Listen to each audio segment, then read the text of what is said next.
Innal hamdalillah nahmaduhu wa nasta'inuhu wa nastaghfiruh wa natubu ilayh wa na'udzu billahi min shururi anfusina wa min sayyiati a'malina may yahdihillahu fala mudilla lahu wa may yudlilhu fala hadiya lahu. Asyhadu an la ilaha illallah wahdahu la syarika lahu wa asyhadu anna sayyidana Muhammadan abduhu wa rasuluhu la nabiyya ba'dahu. Allahumma salli ala sayyidina Muhammad wa ala ali sayyidina Muhammad. Amma ba'd, fa ya ayyuhal hadirun ittaqullah haqqa tuqatih wa la tamutunna illa wa antum muslimun. A'udzu billahi minasy syaithanir rajim. Bismillahirrahmanirrahim. Wa ma khalaqtul jinna wal insa illa liya'budun. Wa qala ta'ala fi ayatil ukhra, Inna a'tainakal kautsar fasalli li rabbika wanhar inna syani'aka huwal abtar. Shadaqallahul azim wa shadaqa rasulul karim wa nahnu ala dzalika minasyahidin wa syakirin biqalbin salim. Walhamdulillahi rabbil alamin. Ma'asyiral muslimin, jamaah Jumat yang dirahmati Allah Subhanahu wa ta'ala. Pertama dan yang paling utama, marilah kita panjatkan puja kehadirat Allah Azza wa Jalla. Puji kehadirat Allah yang Maha Suci, Allah Rabbul Izzati.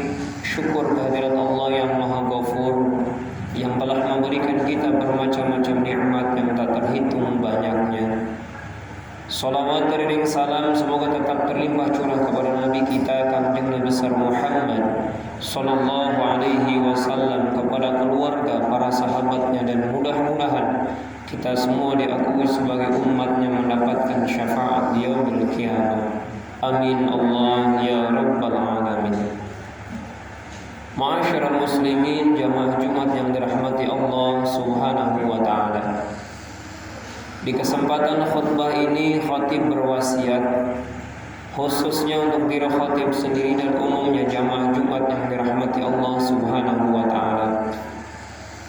Marilah kita tingkatkan takwa kita kepada Allah Subhanahu wa ta'ala.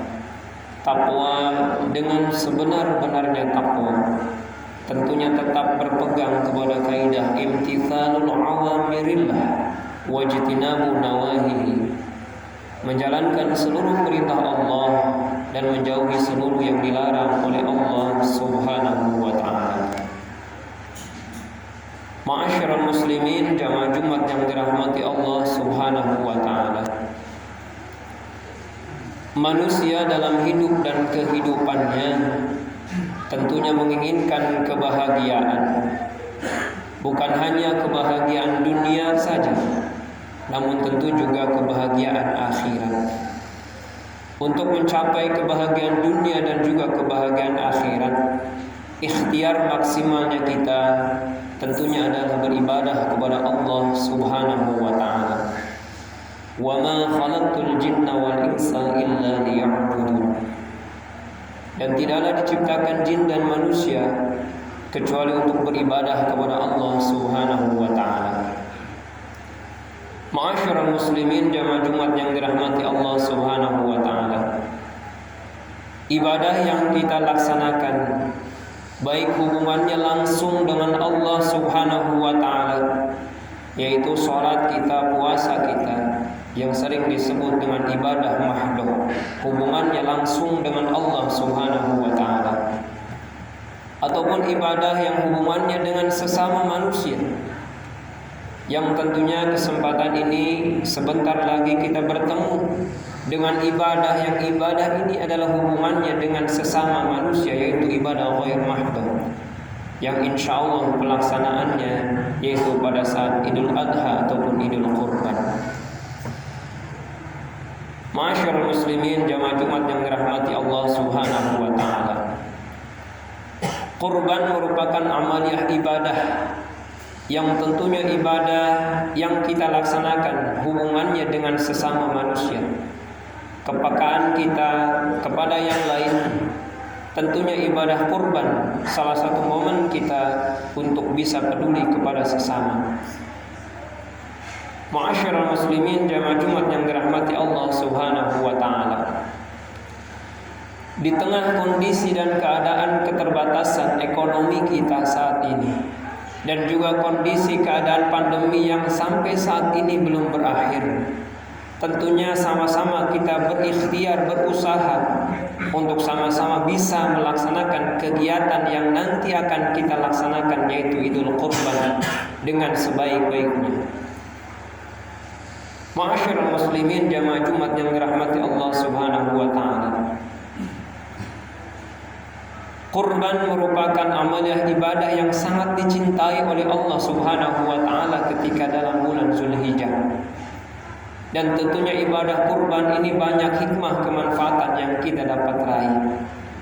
Maka yuk sama-sama dari masjid banyak yang mengajak untuk sama-sama melaksanakan kurban baik perorangan ataupun berkelompok. Kita sama-sama berusaha untuk sama-sama melaksanakan kegiatan ibadah ghair mahdoh kita dengan sekemampuan kita, dengan keleluasaan rizki yang Allah berikan kepada kita. Marilah kita sama-sama tunaikan untuk bisa berkurban. Ma'asyiral muslimin jamaah Jumat yang dirahmati Allah Subhanahu wa taala. Hikmah daripada berkurban tentunya di samping itba mengikuti sekaligus ujian ketaatan kepada Nabi Ibrahim dan Nabi Ismail alaihissalam, mengenang bagaimana ujian ketaatan yang dilaksanakan oleh Nabi Ibrahim dan Nabi Ismail alaihissalam. Juga hikmah daripada kurban sebagai ciri seorang muslim ketika diberikan keleluasaan rizki oleh Allah Subhanahu wa taala, kelapangan rizki oleh Allah Subhanahu wa taala, maka tentunya tunaikanlah untuk dapat melaksanakan kurban. Bahkan ancaman Allah Subhanahu wa taala, jangan dekat-dekati salat atau tempat salat ketika sudah mampu melaksanakan kurban namun dia tidak berkurban. Ma'asyiral muslimin jamaah Jumat yang dirahmati Allah Subhanahu wa taala. Kemudian hikmah yang selanjutnya daripada berkurban adalah sebagai syiar yang dilakukan oleh baginda kita, Nabi kita, Nabi besar Muhammad sallallahu alaihi wasallam, yang ternyata kurban bukan hanya diberikan kepada kaum muslimin saja, namun juga kepada orang yang non-muslim diberikan sebagai syiar ajaran agama Islam. Ma'asyiral muslimin jamaah Jumat yang dirahmati Allah Subhanahu wa taala. Bahkan contoh kurban yang diterima dan tidak diterima oleh Allah Subhanahu wa taala dicontohkan oleh Allah Subhanahu wa taala di dalam Al-Qur'an, yaitu kisah Qabil dan Habil. Bagaimana tentunya kurban yang diterima oleh Allah yang semata hanya mengharapkan keridhaan Allah, kemudian dilaksanakan sesuai dengan syariat yang dianjurkan oleh Allah Subhanahu wa taala, tentunya tidak disertai dengan rasa kedengkian, iri dan yang lainnya, sehingga menjerumuskan kepada kezaliman, bahkan kedengkian pun menjerumuskan kepada perpecahan dan pembunuhan. Ma'asyiral muslimin jamaah Jumat yang dirahmati Allah Subhanahu wa taala. Kisah Qabil dan Habil inilah menjelaskan kepada kita bahwa ketika kita sudah bisa melaksanakan kurban, hati-hati bahwa jangan sampai kita kurban bukan atas nama Allah Subhanahu wa taala, bahkan kita disertai kedengkian kepada orang lain. Karena dengki yang kita laksanakan atau dengki yang kita perbuat, yang pertama bisa mengundang murkanya Allah Subhanahu wa taala. dengki yang kita lakukan atau dengki yang kita laksanakan dapat menutup pintu hidayah dari Allah Subhanahu wa taala. Dengki yang kita lakukan tentunya dapat mengundang kesusahan yang tidak ada ujungnya. Dan juga bahkan ketika kita mendapatkan musibah, tentunya musibahnya tidak berpahala di sisi Allah Subhanahu wa taala. Ma'asyiral muslimin jamaah Jumat yang dirahmati Allah Subhanahu wa taala. Di akhir khutbah yang ingin saya sampaikan, dengan segala keterbatasan, dengan segala kondisi dan keadaan kita yang hari ini betul-betul kita rasakan bersama, marilah kita sama-sama berikhtiar taqarrub kita kepada Allah Subhanahu wa taala, tentunya dengan niat ingin melaksanakan kewajiban ibadah kita kepada Allah, baik tentunya langsung dengan Allah ibadah mahdoh ataupun ibadah yang hubungannya dengan sesama manusia. Ma'asyiral muslimin jamaah Jumat yang dirahmati Allah Subhanahu wa taala, mudah-mudahan Allah memberikan kemampuan kita untuk melaksanakan kurban pada saatnya nanti. Dan Allah Subhanahu wa taala memberikan lapang kepada rizki kita, berkah kepada rizki kita. Dan mudah-mudahan Allah juga memberikan kesehatan baik jasmani dan ruhani kita. Kita juga sama-sama mendoakan mudah-mudahan kondisi dan keadaan hari ini Allah angkat musibah penyakit dari diri kita, penyakit dari masyarakat kita, penyakit dari bangsa dan negara kita. Amin Allah ya rabbal alamin. Tidak ada yang mustahil bagi Allah ketika Allah menyelesaikan masalah, kondisi dan keadaan penyakit. Tidak ada yang mustahil bagi Allah untuk memampukan kita ketika kita pun hari ini tidak mampu, namun pas waktunya Allah berikan kemampuan untuk melaksanakan kurban. Itu yang bisa disampaikan, mudah-mudahan bermanfaat. Kurang dan lebihnya mohon dimaafkan. Barakallahu li wa lakum fil Qur'anil 'azim. ونفعني وإياكم بما فيه من الآيات وذكر الحكيم وتقبل مني ومنكم تلاوته إنه